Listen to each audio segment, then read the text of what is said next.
Well, you look around the back of the tent at Circus Floria and you get the sense of a world where home and office are not quite as distinct and separate as they are for a lot of the rest of us. Well, our next story is about a man who took his work home with him one day. And he discovered that what was a practical skill in the factory could become an art form on the outside.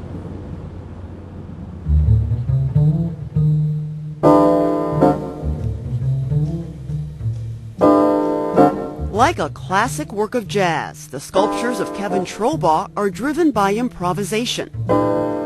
Each of Trobaugh's creations was shaped and welded from scrap metal. It's all aluminum, 3/8 plate with aluminum tubing. The finish is created with a 4.5-inch angle grinder. You just take it and move it around. So you actually kind of like painting with the grinder.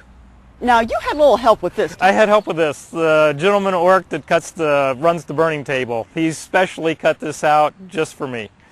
So this part from here to here, I owe him a big favor. The rest, once again, scrap. The rings were left over from our cutting table at work, and the bottom piece was actually left over in the flat. And I saw that and I thought, okay, if I rolled it, it would come out with the two shapes. And then I filled in the tops, rolled the rings around, and a lot of times I'll just take pieces, hold them up, see how they fit, tack them. Now, this seems to me to have sort of a Picasso sort of quality, like maybe a Picasso woman, a Picasso female. I don't know if that's what you were thinking about when you did this. Well, you really want to know? Yeah, I really want to know. It's sperm. I had to ask. Yeah, you did. Well, and it's and the title, Swimmer.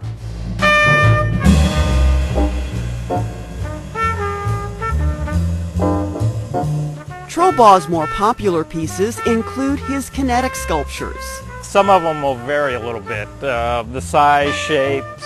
Each one will catch the wind and move.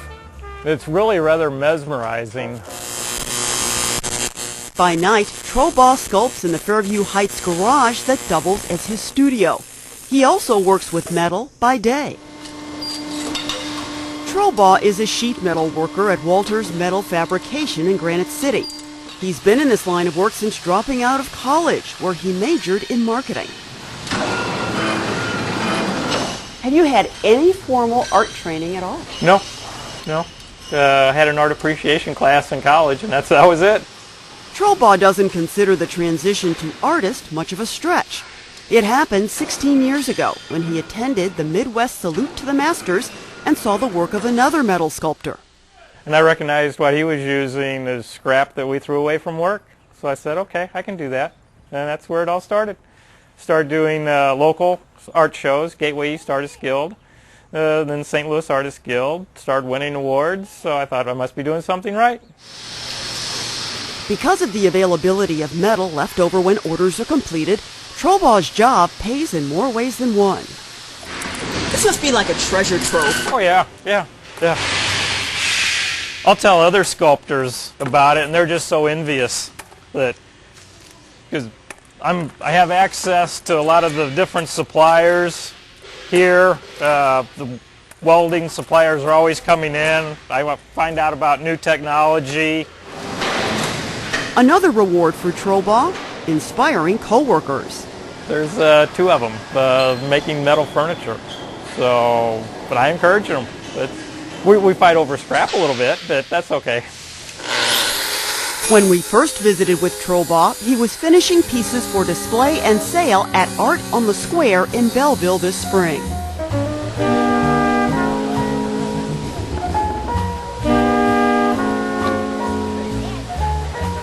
He said it took a few late nights to meet his deadline, but Trobaugh did it. He was among 105 artists chosen from more than 750 across North America, Mexico, and Europe. When Art on the Square debuted in Belleville in 2002, it hit the ground running. A National Art Festival magazine ranked it 43rd among the country's top 200 shows. Even more impressive, The prize money and pre-purchase pledges for the 2004 exhibition catapulted Art on the Square into the top 10 nationally recognized shows. Executive Director Patty Gregory attributes the success to a groundswell of community support. For example, our prize money is all donated, and our all the sponsors, we have to raise over $150,000 to produce this event, and it's all donated from sponsors. And with the community involvement, the Boy Scouts work with us, the clients from SAVE organization work for us, and then we in turn give back to them through donations, and it's just been a wonderful, wonderful event. Obayana Ajanaku represents another crucial facet of Art on the Square. This jewelry designer from Decatur, Georgia, was an artist in residence. That meant spending a few days before the festival in a local elementary school, sharing his talents with students. And I took my tools and my anvil, hammer, anvil, torches, and I would show the kids each step from design to implementation of actually making a piece of silver jewelry, and I would have them put their name in a hat, and I'd draw their name and give them the jewelry that I made. And it was just great because I explained it step by step, putting emphasis on the safety aspects of working with tools, wear a dust mask and goggles, and to protect the lungs. And since I used to be a science teacher, I would incorporate a science lesson into art, because there's a lot of science in art, you know, they learn. Art on the Square is also credited with sparking a downtown revitalization movement.